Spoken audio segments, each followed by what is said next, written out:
నమస్కారం, వార్తలకు స్వాగతం. ముందుగా ముఖ్యాంశాలు. ఉత్పత్తి ఆధారిత పరిశ్రమలు ప్రోత్సహించాలని కేంద్ర ప్రభుత్వం నిర్ణయం. సోలార్ ప్యానెల్స్, ఏసీలు, ఎల్ఈడీ బల్బుల తయారీ యూనిట్లకు ప్రోత్సాహకాలు అందించాలని మంత్రివర్గం నిర్ణయం. విద్యార్థులు ఆత్మవిశ్వాసంతో పరీక్షలు రాయాలని ప్రధాని నరేంద్ర మోదీ సూచన. పరీక్షా పే చర్చ కార్యక్రమంలో విద్యార్థుల సందేహాలను నివృత్తి చేసిన పీఎం. 100 మంది కన్నా ఎక్కువ సిబ్బంది ఉన్న ప్రభుత్వ, ప్రైవేటు కార్యాలయాల్లోనే టీకా పంపిణీ ఈ నెల 11 నుంచి ప్రారంభించాలని రాష్ట్రాలను ఆదేశించిన కేంద్రం. ప్రభుత్వ, ప్రైవేట్ ఆసుపత్రుల్లో కోవిడ్ చికిత్స, టీకా పంపిణీపై మంత్రి ఈటెల రాజేందర్ సమీక్ష. లాక్డౌన్, కర్ఫ్యూ విధించేది లేదని స్పష్టీకరణ. రాష్ట్రంలో 1200 కోట్ల రూపాయల మేరకు మెడిట్రానిక్ పెట్టుబడులు. ప్రపంచ స్థాయి వైద్య సేవలకు హైదరాబాద్ కేంద్రంగా మారిందని మంత్రి కేటీఆర్ వ్యాఖ్య. కోవిడ్ మహమ్మారిని అరికట్టేందుకు ప్రతి ఒక్కరూ మాస్కును ధరించాలి, సామాజిక దూరాన్ని పాటించాలి, తరచుగా చేతులు కడుక్కోవాలి, వ్యక్తిగత శుభ్రతను పాటించాలి. అర్హత ఉన్న వారందరూ తప్పనిసరిగా వ్యాక్సిన్ వేయించుకోవాలి. వివరాలు చూద్దాం. ప్రధానమంత్రి నరేంద్ర మోదీ అధ్యక్షతన కేంద్ర మంత్రివర్గం సమావేశమైంది. ఈ సమావేశంలో ఉత్పత్తి ఆధారిత పరిశ్రమలకు అందజేస్తున్న రాయితీలపై చర్చించారు. ముఖ్యంగా సోలార్ ప్యానెల్స్, ఏసీలు, ఎల్ఈడీ లైట్ల ఉత్పత్తి యూనిట్లను ప్రోత్సహించాలని నిర్ణయించారు. అంతరిక్ష పరిశోధనలో జపాన్లోని రీసెర్చ్ అకాడమీతో కుదుర్చుకున్న ఒప్పందానికి కూడా కేంద్ర కేబినెట్ ఆమోదం తెలిపింది. మంత్రివర్గ సమావేశ వివరాలను సమాచార ప్రసార శాఖ మంత్రి ప్రకాష్ జవదేకర్, వాణిజ్య శాఖ మంత్రి పీయూష్ గోయల్ మీడియాకు వివరించారు. కేంద్ర మంత్రి ప్రకాష్ జవదేకర్ మాట్లాడుతూ సౌర విద్యుదుత్పత్తికి ఉపయోగించే సోలార్ ప్యానెల్స్ తయారు చేసే యూనిట్లను ప్రోత్సహించాలని నిర్ణయించినట్లు తెలిపారు. సౌర పరికరాల తయారీని పెంచడానికి ముఖ్యమైన నిర్ణయం తీసుకున్నట్లు కేంద్ర మంత్రి పీయూష్ గోయల్ తెలిపారు. ఈ పథకం కింద తయారీ సంస్థలకు ప్రోత్సాహకంగా 4500 కోట్లు మంజూరు చేస్తామన్నారు. ఫ్రిడ్జ్లు, వాషింగ్ మెషిన్లు, ఎయిర్ కండిషనర్లు, ఎలక్ట్రికల్ గృహోపకరణాలకు పీఎల్ఐ పథకాన్ని కేంద్ర కేబినెట్ ఆమోదించింది. पैनल्स और दूसरा व्हाइट गुड्स माने एयर कंडीशनर्स और एलईडी लाइट्स. ये बहुत अहम कदम है और इसके बारे में पीयूष गोयल जी आपको जानकारी देंगे. एक एमओयू की भी मंजूरी दी है. वो जापान का academic research cooperation and exchange और भारत का national atmospheric research lab, department of space,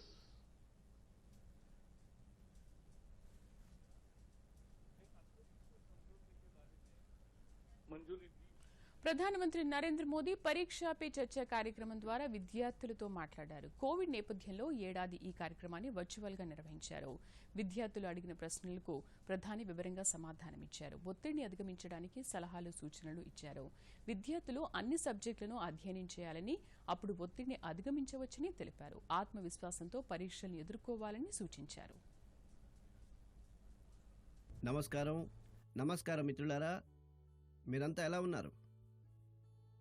మీ అందరి పరీక్షల సంసిద్ధత బాగుందని ఆశిస్తున్నాను. ఇది పరీక్షా పే చర్చ యొక్క మొదటి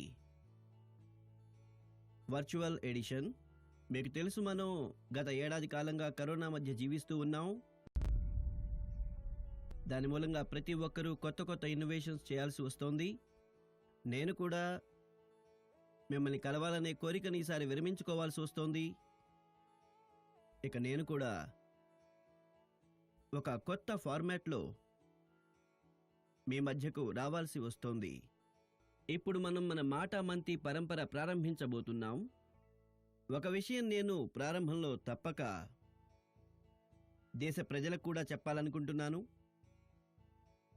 అలాగే గార్డియన్స్కి చెప్పాలనుకుంటున్నాను, టీచర్స్కి చెప్పాలనుకుంటున్నాను. ఇది పరీక్షా పే చర్చ. నమస్కారం ఆనరబుల్ పిఎం సార్. నమస్కారం. నా పేరు ఎన్ పల్లవి. నేను 9వ తరగతి చదువుతున్నాను. సార్, మేమెప్పుడు ఏమనుకుంటూ ఉంటామంటే సంవత్సరం అంతా చదువు బాగానే సాగుతూ ఉంటుంది, కానీ పరీక్షలు దగ్గరికి వస్తున్నాయంటే చాలా ఒత్తిడితో కూడిన పరిస్థితి కలుగుతుంది. దయచేసి దీనికి ఏదైనా పరిష్కారం చెప్పండి సార్. మీకు ధన్యవాదాలు సార్. ధన్యవాదాలు పల్లవి. వారి స్ట్రెంగ్త్ తల్లిదండ్రులకు తెలుసు, వారి వీక్నెసెస్ తల్లిదండ్రులకు తెలుసు. ఇంకా ఆ కారణంగా తల్లిదండ్రులు అనుకుంటారు అటువంటి సమయంలో వీక్నెసెస్ ని పక్కన పెట్టి స్ట్రెంగ్త్ కి వీలైనంత ఎక్కువ బలం చేకూర్చాలని. కానీ నేడు కొందరు తల్లిదండ్రులు ఎంత తీరిక లేకుండా ఉన్నారంటే వారికి పిల్లలతో కలిసి రియల్ సెన్స్ లో ఇన్వాల్వ్ అయ్యేందుకు సమయమే దొరకడం లేదు. దాని ఫలితం ఏమవుతుంది? నేడు పిల్లల యొక్క సామర్థ్యాన్ని తెలుసుకోవడానికి తల్లిదండ్రులకు ఎగ్జామ్స్ రిజల్ట్స్ యొక్క షీట్ చూడవలసి వస్తోంది. అందుకోసమే పిల్లల గురించి అంచనా కూడా పిల్లల రిజల్ట్స్ వరకే పరిమితం అయిపోయింది. మార్క్స్ని మించి కూడా పిల్లల్లో ఎన్నో ప్రత్యేకమైన విషయాలుంటాయి. వాటిని పేరెంట్స్ మార్క్ చేయలేకపోతారు. మిత్రులారా, మన భాషలో ఎగ్జామ్కు ఒక పదం ఉంది, పరీక్ష. అంటే మీకు మీరుగా నడుం బిగించాలి. అలా అని దాని అర్థం ఎగ్జామ్ చివరి అవకాశం కాదు.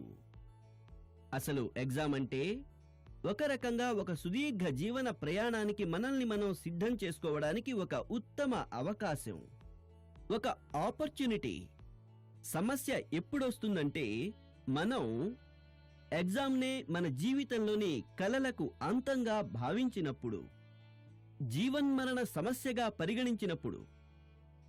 నిజానికి ఎగ్జామ్ జీవితాన్ని అంచనా వేసే ఒక అవకాశం, ఒక ఆపర్చునిటీ, ఒక ఛాన్స్. దాన్ని ఆ విధంగానే పరిగణించాలి. యాక్చువల్లీ మనం మనకి మనమే పరీక్షకు సంసిద్ధపరిచే అవకాశాలు వెతుకుతూనే ఉండాలి. అప్పుడు మనం మరింత మెరుగ్గా చేయగలుగుతాం. వాటి నుంచి మనం పారిపోకూడదు. గౌరవనీయులైన ప్రధానమంత్రి గారు నమస్కారం. నా పేరు పుణ్యోసున్య. నేను 11వ తరగతి విద్యార్థిని. నా స్కూలు పేరు వివేకానంద కేంద్ర విద్యాలయ నిర్జులి, డిస్ట్రిక్ట్ పాపుంపారే, స్టేట్ అరుణాచల్ ప్రదేశ్ నుంచి. గౌరవనీయులైన ప్రధానమంత్రి గారు, కొన్ని సబ్జెక్ట్స్ ఇంకా కొన్ని చాప్టర్స్ నాకు ఇబ్బందిగా ఉంటాయి. వాటిని వదిలించుకోవాలని చూస్తూ ఉంటాను. నేనెంత ప్రయత్నం చేసినా కూడా అవి నేను చదవలేకపోతాను. దానికి కారణం ఇది కూడా అయి ఉండొచ్చు, ఎందుకంటే నాకు అవంటే భయం వేస్తుంది. సార్, ఈ పరిస్థితిని ఎలా ఎదుర్కోవాల్సి ఉంటుంది? ధన్యవాదాలు సార్. భయానికి, సందిగ్ధతకు మనం భయపడాల్సిన అవసరమే ఉంది. వాస్తవానికి జరిగేదేమిటంటే, మీకు కొన్ని వస్తువులు బాగా నచ్చడం మొదలైనప్పుడు అప్పుడు వాటి పట్ల మీరు చాలా కంఫర్ట్ అయిపోతారు. కంఫర్టబుల్గా అనిపిస్తుంది, సహజంగా అనిపిస్తుంది. అయితే ఏ వస్తువుల పట్ల మీరు సౌకర్యవంతంగా ఉండలేరో వాటి ఒత్తిడిలో మీ 80% ఎనర్జీ మీరు దాని మీద వెచ్చిస్తారు. అందుకని స్టూడెంట్స్కి నేను చెప్పేది ఏంటంటే, మీరు మీ యొక్క ఎనర్జీని ఈక్వల్లీ డిస్ట్రిబ్యూట్ చేయాల్సి ఉంటుంది. అన్ని సబ్జెక్టులలోనూ సమానంగా పంచాలి. మీ దగ్గర చదువుకోవడానికి 2 గంటల సమయం ఉంది. ఆ 2 గంటల్లో అన్ని సబ్జెక్టులని సమాన భావనతో చదవండి. నమస్కారం ప్రైమ్ మినిస్టర్ సార్. నా పేరు తనయ్. నేను కువైట్లోని సామియా ఇండియన్ మోడల్ స్కూల్ విద్యార్థిని. సార్, నేను మిమ్మల్ని ఒక ప్రశ్న వేయాలనుకుంటున్నాను. జీవన పోరాటం కోసం మేము ఏ విధంగా సంసిద్ధం కావాలి? దేనినైతే మీరు మీ జీవన సంకల్పంగా చెయ్యాలనుకున్నారో, మీరు సంకల్పం తీసుకున్న వెంటనే మీకు ముందున్న మార్గం కూడా ఎంతో స్పష్టంగా కనబడుతుంది. గౌరవనీయులైన ప్రధానమంత్రి గారు నమస్కారం. నా పేరు వినీతా గర్గ్ సార్. నేను SRDAV పబ్లిక్ స్కూల్లో 10 ఏళ్ల నుంచి పనిచేస్తున్నాను. నా ప్రశ్న ఏంటంటే, కొన్ని సబ్జెక్టులు ఎటువంటివంటే వాటిని చూసి చాలామంది పిల్లలు భయపడుతూ ఉంటారు. అందువల్ల వాళ్ళు వీటికి దూరంగా ఉంటారు. దీని గురించి హిస్టరీ లేదా గణితం సబ్జెక్టు ఉపాధ్యాయులు బాగా అర్థం చేసుకోగలరు. ఒక టీచర్ రూపంలో ఈ పరిస్థితిని మరింత మెరుగుపరిచేందుకు మేమేం చేయగలం? ఇదొక భిన్నమైన విషయం నా దృష్టికి వచ్చింది. నేను ప్రయత్నం చేస్తాను స్టూడెంట్స్ మనసుని స్పృశించేందుకు, అలాగే టీచర్ అడిగిన దానికి అత్యంత శ్రద్ధగా పరిష్కారం తెలియజేస్తాను. మీ ఇద్దరూ ఒక ప్రత్యేకమైన సబ్జెక్ట్ లేదా చాప్టర్ అంటే భయం గురించి చెప్పారు. కేవలం మీరిద్దరే కాదు, ఇలాంటి పరిస్థితిని ఎదుర్కోవలసి వచ్చిన వారు. వాస్తవం ఏమిటంటే ప్రపంచంలో ఇటువంటి పరిస్థితి వర్తించని వారు ఒక్కరంటే ఒక్క వ్యక్తి కూడా ఉండరు. వాటి ఒత్తిడిలో మీ 80% ఎనర్జీ మీరు దాని మీద వెచ్చిస్తారు. అందుకని స్టూడెంట్స్కి నేను చెప్పేది ఏంటంటే, మీరు మీ యొక్క ఎనర్జీని ఈక్వల్లీ డిస్ట్రిబ్యూట్ చేయాల్సి ఉంటుంది. అన్ని సబ్జెక్టులలోనూ సమానంగా పంచాలి. నాకు చాలా బాగా నచ్చింది.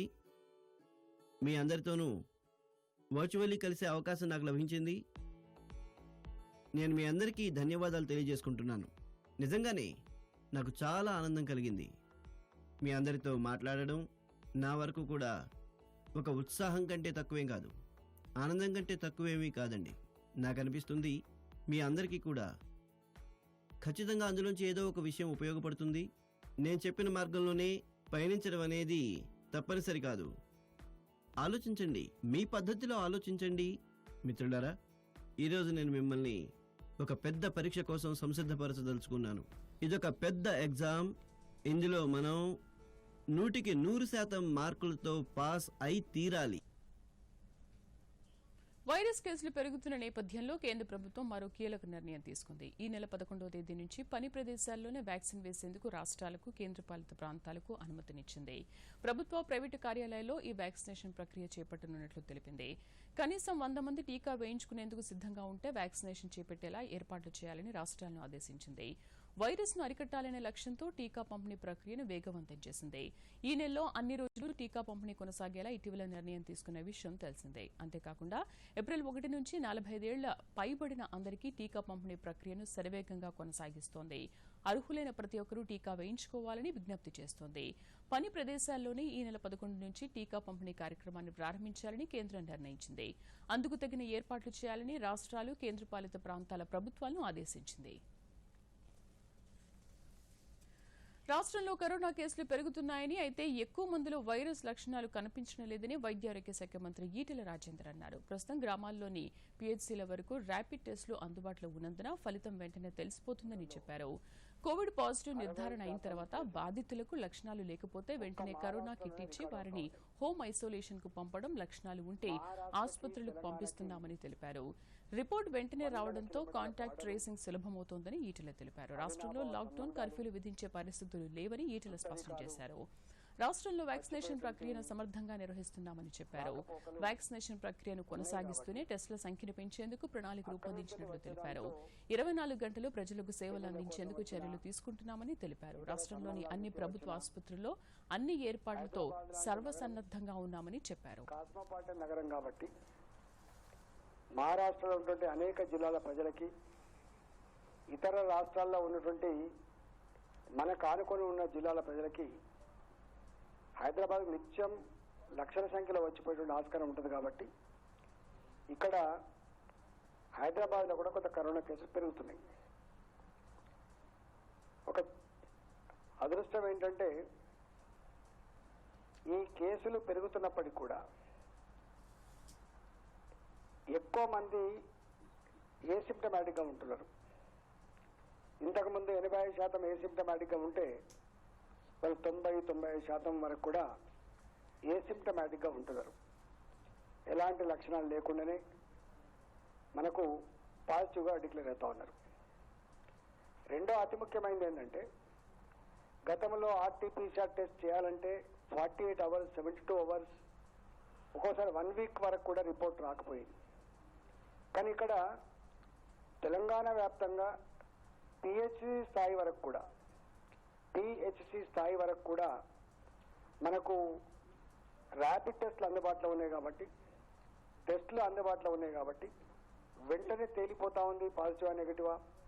దాన్ని బట్టి అక్కడ రాష్ట్రంలో రెండో విడత కోవిడ్ వైరస్ విజృంభిస్తున్న నేపథ్యంలో వైద్య ఆరోగ్య శాఖ మంత్రి ఈటెల రాజేందర్ కోవిడ్ ఆసుపత్రిలో కొనసాగుతున్న వైద్య సేవలపై సమీక్ష నిర్వహించారు. హైదరాబాద్లోని వైద్య సంచాలకుల కార్యాలయంలో ఉన్న కమాండ్ కంట్రోల్ నుంచి మంత్రి ఈటెల రాజేందర్ ప్రభుత్వ ఆసుపత్రుల సూపరింటెండెంట్లతోనూ ఆ తర్వాత కోవిడ్ చికిత్స అందిస్తున్న ప్రైవేట్ ఆసుపత్రుల ఎండీలతోనూ సమీక్ష జరిపారు. కరోనా వైరస్ విస్తరిస్తున్న నేపథ్యంలో పెరుగుతున్న కేసులను అనుసరించి ఆసుపత్రులు కేటాయించిన పడకలు ఇతర వసతులపై వివరాలు అడిగి తెలుసుకున్నారు. అదేవిధంగా కోవిడ్ టీకా ఇస్తున్న కేంద్రాలు అందిస్తున్న సేవల వివరాల గురించి అడిగి తెలుసుకున్నారు. ఆసుపత్రుల పరిసరాలను పరిశుభ్రంగా ఉంచాలని, ఎప్పటికప్పుడు శానిటైజ్ చేయాలని సూచించారు. వైద్యులు ఇతర సిబ్బంది తప్పనిసరిగా మాస్కులు ధరించాలన్నారు. అవసరమైన పీపీఈ కిట్లు అందుబాటులో ఉంచుకోవాలని సూచించారు. కోవిడ్ పరీక్షల సంఖ్యను పెంచాలని ఆదేశించారు. మెదక్ జిల్లా తూప్రాన్ రెవెన్యూ డివిజన్లో 9 గ్రామాలతో ఏర్పాటు చేసిన ముసాయిపేట నూతన మండలాన్ని రాష్ట్ర ఆర్థిక శాఖ మంత్రి హరీష్ రావు ప్రారంభించారు. అదేవిధంగా తహసీల్దార్ కార్యాలయం, పోలీస్ స్టేషన్ భవనం, రైతు వేదికను ప్రారంభించారు. ఈ సందర్భంగా బహిరంగ సభలో మాట్లాడుతూ రాష్ట్రంలో 541 మండలంగా మాసాయిపేట ఏర్పడిందని అన్నారు. తెలంగాణ ఏర్పడిన తర్వాత కొత్త మండలాలు ఆవశ్యకతను గుర్తించి రాష్ట్రంలో నూతనంగా 103 మండలాల్లో ఏర్పాటు చేశారని, అదేవిధంగా 4085 నూతన గ్రామ పంచాయతీలు ఏర్పాటు చేసినట్లు చెప్పారు.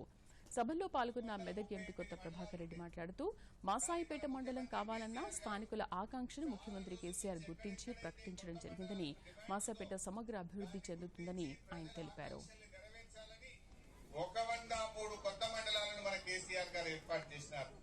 అందులో మన నాన్సింగ్ ఒకటి, మన మాసాయిపేట ఒకటి, ఇట్లా 103 కొత్త మండలాలను మన కేసీఆర్ గారు చేసినారు. కొత్త గ్రామ పంచాయతీలు కూడా చేసుకున్నాం. 1 కాదు 2 కాదు, 4085 కొత్త గ్రామ పంచాయతీలు చేసిన ఘనత కూడా ఇవాళ మన ముఖ్యమంత్రి కేసీఆర్ గారు. కానీ ఇవాళ మీకు ఎక్కడ కూడా ఇంత ఇబ్బంది లేకుండా ఇంటింటికి నల్లా పెట్టి నీళ్లు ఇచ్చిన ముఖ్యమంత్రి ఇవాళ మన కేసీఆర్ గారు. కాలమైనా కాకపోయినా మా అక్క చెల్లెళ్ళు నల్ల తిప్పితే బిందెల నీళ్లు పడుతున్నాయి.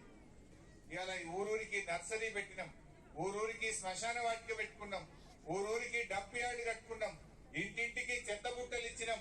తెలంగాణ పల్లెలు ఇవాళ పరిశుభ్రమైన పల్లెలుగా మారినాయి. గౌరవ ముఖ్యమంత్రి గారు మరి మన మదనన్న ఖచ్చితంగా నాకు మండలం కావాలి, మరి అన్ని గ్రామాలు కూడా అటు చేగుంట దూరం అవుతుంది, ఇటు వెల్దుర్తి దూరం అవుతుంది, ఏదైనా పని ఉంటే నాకు చాలా మా రైతులకు ఇబ్బంది అవుతుందని చెప్పి పట్టుబడి మరి ఈరోజు హరీష్ అన్న ద్వారా మరి గౌరవ ఎమ్మెల్యే గారు మరి ముఖ్యమంత్రి తోటి ఖచ్చితంగా సాధించుకున్నాం. అదందరి మీ అందరి కృషి. హైదరాబాద్ లో మెట్రానిక్ వైద్య పరికరాల ఇంజనీరింగ్ కేంద్రాన్ని రాష్ట్ర పరిశ్రమలు, ఐటీ శాఖల మంత్రి కేటీఆర్ ప్రారంభించారు. ఈ సందర్భంగా కేటీఆర్ మాట్లాడుతూ ఇప్పటికే గూగుల్, అమెజాన్ వంటి సంస్థ హైదరాబాద్ లో తమ కార్యాలయాలను నెలకొల్పాయని అన్నారు. లైఫ్ సైన్సెస్ రంగంలో హైదరాబాద్ కేంద్రంగా తయారవుతోందని తెలిపారు. తాజాగా మెట్రానిక్ సంస్థ కూడా ఇక్కడ కార్యాలయాన్ని ప్రారంభించడం పట్ల హర్షం వ్యక్తం చేశారు. వైద్య పరికరాల తయారీలో మెట్రానిక్ ప్రసిద్ధి చెందిన అమెరికన్ సంస్థ. ఇది Hyderabad Nanakramguda BSR tech park లో 1200 కోట్ల పెట్టుబడితో ప్రపంచ స్థాయి వైద్య పరికరాల ఇంజనీరింగ్, ఆవిష్కరణల కేంద్రాన్ని నెలకొల్పింది. ఆరోగ్య సంరక్షణ రంగంలో ఇంజనీరింగ్ పట్టభద్రులకు ఉపాధి అవకాశాల కల్పన లక్ష్యంతో దీనిని ఏర్పాటు చేస్తోంది. అమెరికాలోని మిన్నెసోటా కేంద్రంగా ఏర్పాటైన మెట్రానిక్ 140 దేశాల్లో వ్యాపార కార్యకలాపాలు నిర్వహిస్తోంది. ప్రపంచవ్యాప్తంగా 1,00,000 మందికి పైగా ఉద్యోగులు ఈ సంస్థలు పనిచేస్తున్నారు. ఇప్పటికే హైదరాబాద్ లో పరిశోధన, అభివృద్ధి కేంద్రాన్ని నిర్వహిస్తోంది. ఇప్పుడు కొత్తగా ఏర్పాటు చేసే కేంద్రం ద్వారా ఆరంభంలో 1000 మందికి, ఆ తర్వాత మరో 4000 మందికి ఉపాధి లభిస్తుంది. అమెరికా తర్వాత ప్రపంచంలో ఏర్పాటు చేస్తున్న రెండో కేంద్రం ఇదే. Medtronic, like I pointed out, has been a story that has shaped up and evolved in India, and as Divya pointed out, over the last, I think, 10 years or so.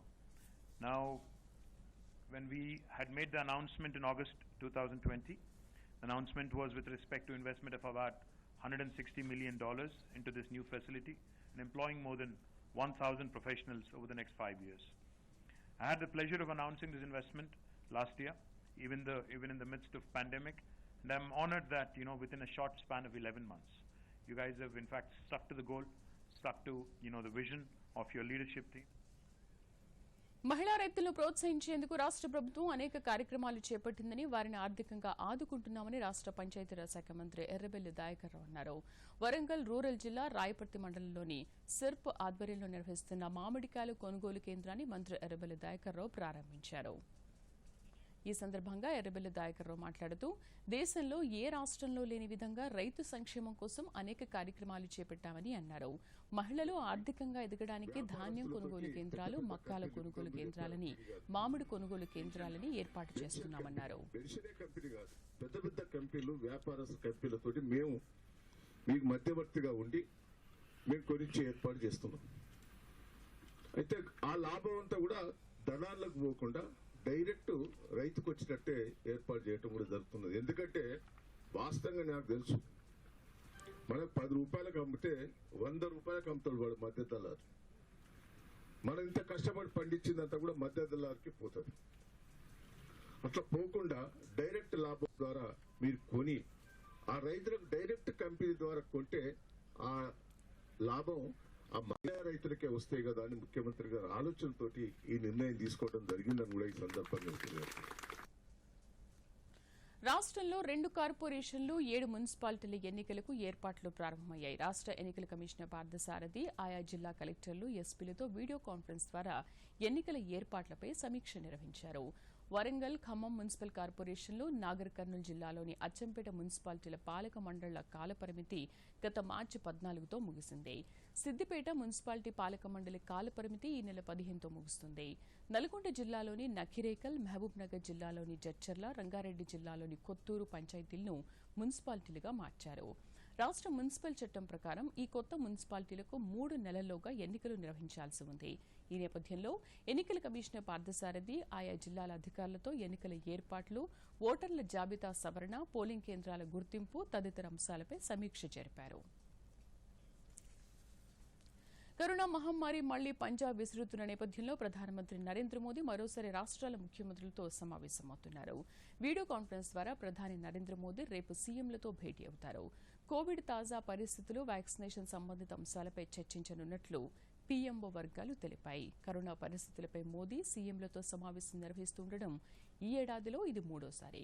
గతేడాది corona ఉధృతి సమయంలోనూ పలుమార్లు రాష్ట్రాల ముఖ్యమంత్రులతో video conference నిర్వహించారు. అలాగే ఈ ఏడాది జనవరిలో టీకా పంపిణీ ప్రారంభానికి ముందు కూడా పీఎం సీఎంలతో సమావేశమయ్యారు.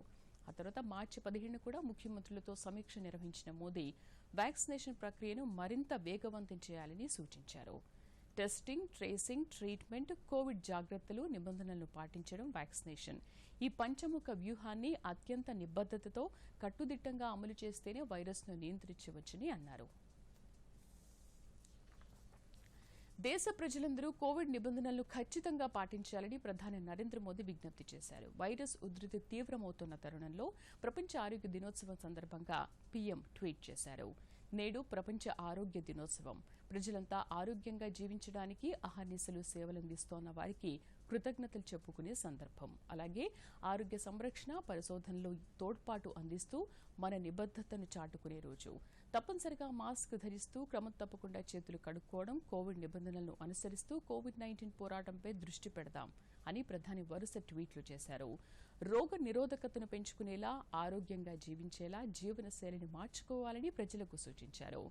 నాణ్యమైన ఆరోగ్య సేవలు అందించేందుకు ఆయుష్మాన్ భారత్, పీఎం జనౌషధి వంటి అనేక కార్యక్రమాలను ప్రభుత్వం అమలు చేస్తోందని అన్నారు. బ్యాంకుల వడ్డీ రేట్లు యథాతథంగా కొనసాగుతాయి. వడ్డీ రేట్లను యథాతథంగా ఉంచుతూ నిర్ణయం తీసుకున్నట్లు reserve bank governor Shaktikanta Das తెలిపారు.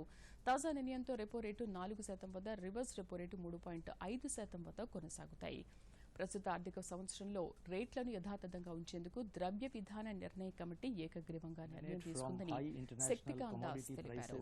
6 సభ్యుల ద్రవ్య విధాన కమిటీ తన నెలవారీ ద్రవ్య విధాన సమీక్ష ఫలితాలను ప్రకటించింది. 2వ దశలో కరోనా వైరస్ కేసులు పెరగడం, తాజా ఆంక్షల నేపథ్యంలో బెంచ్ మార్క్ రెపో రేటుపై యథాతథ స్థితిని కొనసాగించాలని నిర్ణయించిందని శక్తికాంత దాస్ వివరించారు.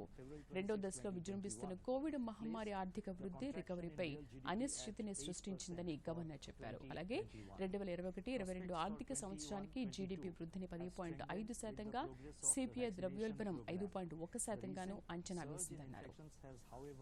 imparted greater uncertainty to the outlook and needs to be closely watched, especially as localized and regional lockdowns could dampen the recent improvement in demand conditions and delay the return of normalcy.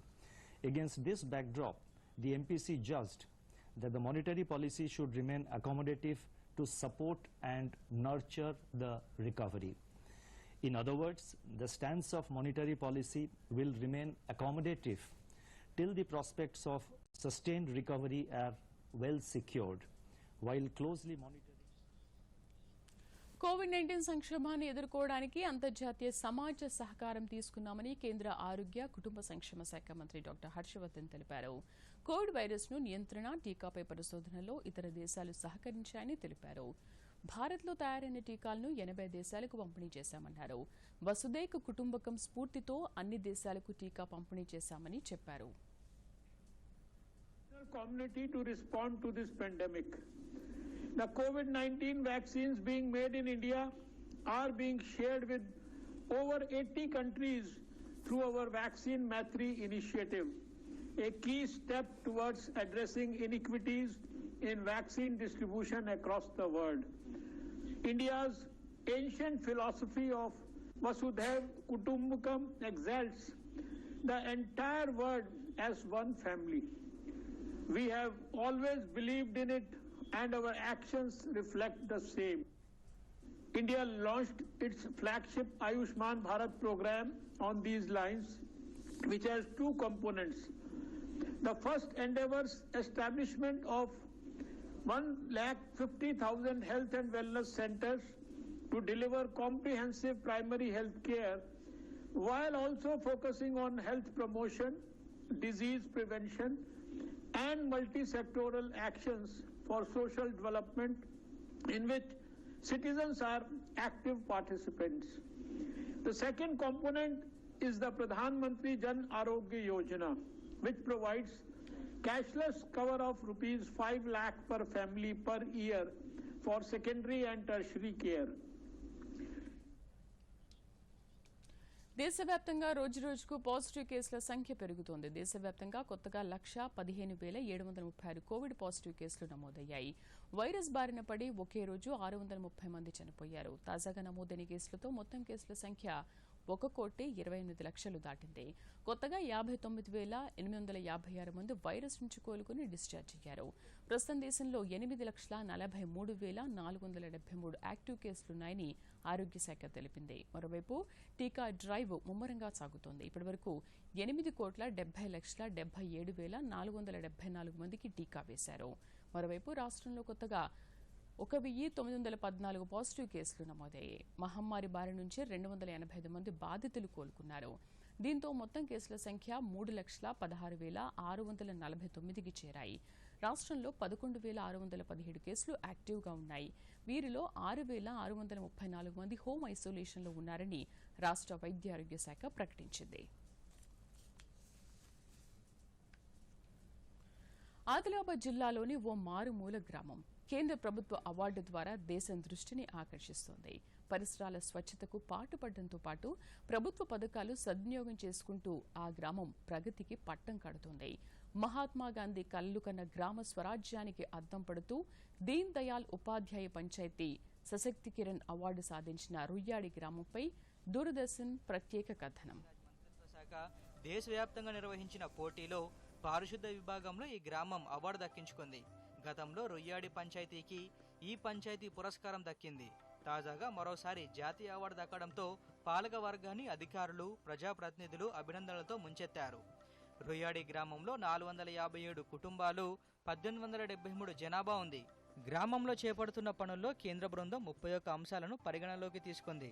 గ్రామంలో ప్రతి ఇంటికి మరుగుదొడ్డితో పాటు ఇంకుడు గుంతలు నిర్మించుకొని సంపూర్ణ పారిశుద్ధ్యాన్ని సాధించారు.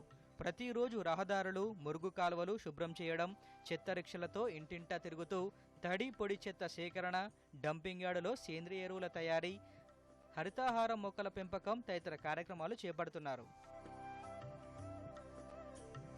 గ్రామంలోని ప్రతి వీధిలో సీసీ రోడ్డుతో పాటు జిల్లాలోనే మొట్టమొదటిసారిగా వైకుంఠధామం నిర్మాణాన్ని ఇక్కడే చేపట్టి ఇతర గ్రామాలకు ఆదర్శంగా నిలిచారు.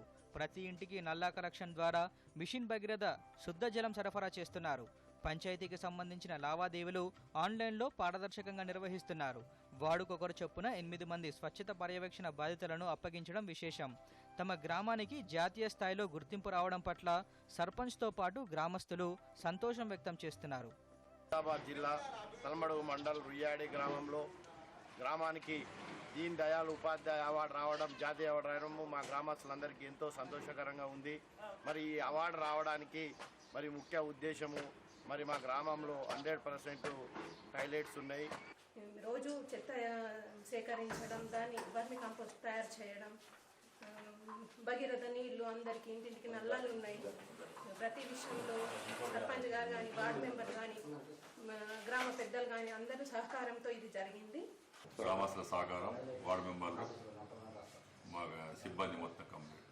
ఈ పంచాయతీలో ఇక్కడ గత 3-4 సంవత్సరాల నుండి మా జనన మరణ ధృవీపత్రాలు ఆన్లైన్లో ఇస్తున్నాం. మ్యారేజ్ సర్టిఫికేట్ ఆన్లైన్లో ఇస్తున్నాం. సర్పంచ్, వార్డు సభ్యులు వీళ్ళు ఎవ్రీడే గ్రామాన్ని సందర్శిస్తారు. Bureau report, Doordarshan news. ముఖ్యాంశాలతో వార్తలు ముగిద్దాం. నమస్కారం. దూరదర్శన్ యాదగిరి వార్తలను ఇప్పుడు సోషల్ మీడియాలో కూడా చూడొచ్చు. యూట్యూబ్ అయితే DD న్యూస్ తెలంగాణ, ట్విట్టర్ అయితే DD news Telangana @DD Yadagiri news, మరి ఫేస్బుక్ అయితే DD న్యూస్ తెలంగాణలో చూసి సబ్స్క్రైబ్ చేసి లైక్ చేయండి, షేర్ చేయండి. ఉత్పత్తి ఆధారిత పరిశ్రమలు ప్రోత్సహించాలని కేంద్ర ప్రభుత్వం నిర్ణయం. సోలార్ ప్యానెల్స్, ఏసీలు, LED బల్బుల తయారీ యూనిట్లకు ప్రోత్సాహకాలు అందించాలని మంత్రివర్గం నిర్ణయం. విద్యార్థులు ఆత్మవిశ్వాసంతో పరీక్షలు రాయాలని ప్రధాని నరేంద్ర మోదీ సూచన. పరీక్షా పే చర్చ కార్యక్రమంలో విద్యార్థుల సందేహాలను నివృత్తి చేసిన పీఎం. 100 మంది కన్నా ఎక్కువ సిబ్బంది ఉన్న ప్రభుత్వ, ప్రైవేటు కార్యాలయాల్లోనే టీకా పంపిణీ ఈ నెల 11 నుంచి ప్రారంభించాలని రాష్ట్రాలను ఆదేశించిన కేంద్రం. ప్రభుత్వ, ప్రైవేట్ ఆసుపత్రుల్లో కోవిడ్ చికిత్స, టీకా పంపిణీపై మంత్రి ఈటెల రాజేందర్ సమీక్ష. లాక్డౌన్, కర్ఫ్యూ విధించేది లేదని స్పష్టీకరణ. రాష్ట్రంలో 1200 కోట్ల రూపాయల మేరకు మెడిట్రానిక్ పెట్టుబడులు. ప్రపంచ స్థాయి వైద్య సేవలకు హైదరాబాద్ కేంద్రంగా మారిందని మంత్రి కేటీఆర్ వ్యాఖ్య.